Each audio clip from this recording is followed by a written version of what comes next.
Hi and welcome to the Elegantly Raw Tidbits, Monday to Friday, same time, same platform. Please join by clicking the subscribe and notification button below. Today we're discussing part 2 of diet confusion.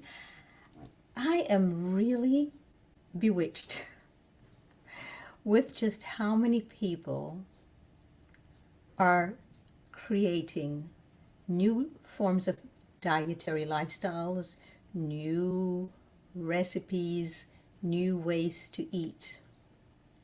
And yet, in the animal kingdom in the wild, there's only one way to eat, and that's instinctively, by intuition. And yet, with us, there are so many schools of nutrition and dietetics, and we still are sick, exhausted, tired, depleted, depressed, demoralized, and lacking the vital life force that we call energy, or chi, is not at its full bloom. Why? Because we've got what I call diet confusion.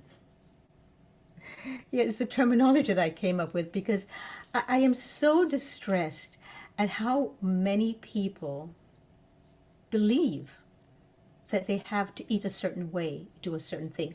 Do you know, for example, that if you spend time, most of your life, trying to eat every fruit in the world, you might die before you finish all the varieties?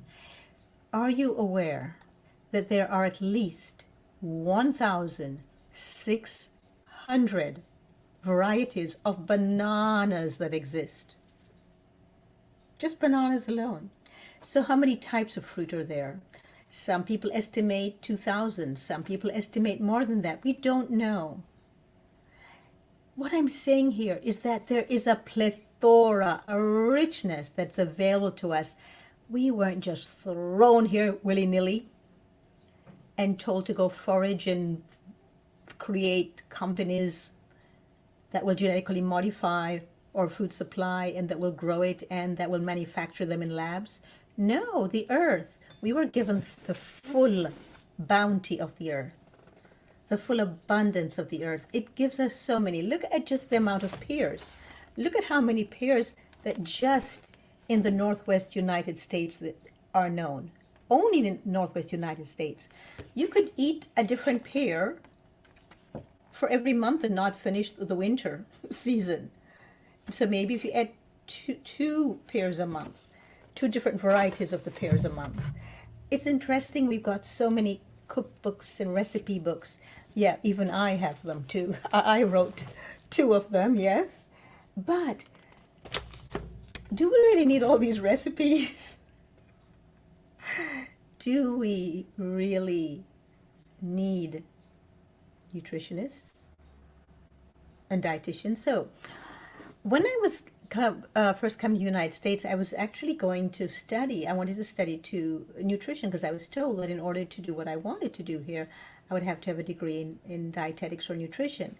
And so I applied to some schools, and when I got the curriculum back, I was shocked. Shocked.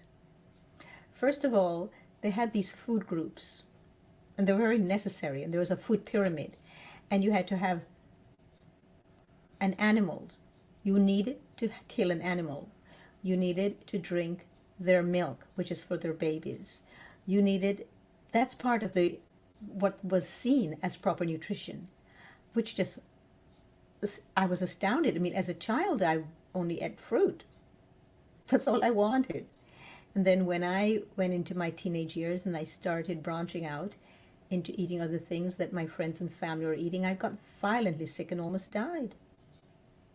So it's interesting that each of us has been given a wealth of information through ourselves.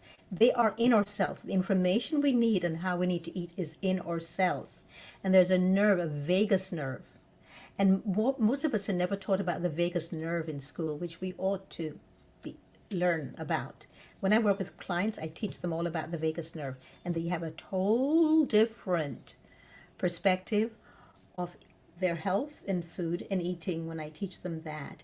because we eat with our nervous systems. Do you realize that? Especially, I'm talking about as humans, if we are stressed out, exhausted, tired, that will decide what we choose to eat. If we're calm, collected, feeling balanced, that will also decide what we choose to eat. So, is it any wonder that we're so ill all the time and we feel deprived and diminished? There's a reason for this. So I invite you to question every single thing that you've been taught about food and about eating.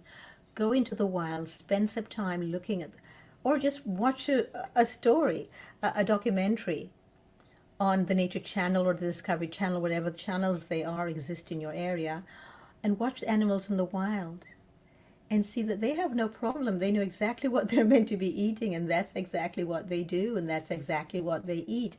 And they do not consult with each other beforehand, and they do not have biometrics and measure all of that, and they do not wonder if they're getting enough protein or if they're lacking something. It's very interesting because only we do.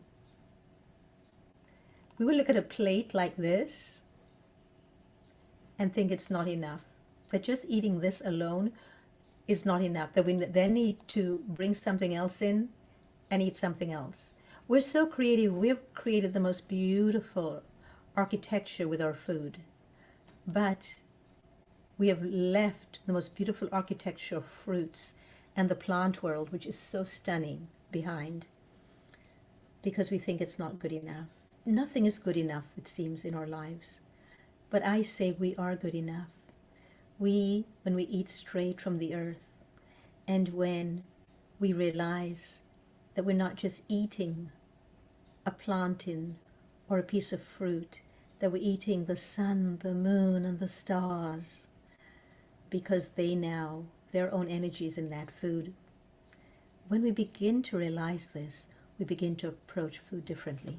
So I invite you today to look at your own relationship with food and start questioning it. You don't need a different diet or another diet. You don't need to lose weight. You need to lose waste. Waste. The waste matter that's embedded in your body and in your joints, that's causing all the inflammation, all the pain, and is bloating you up.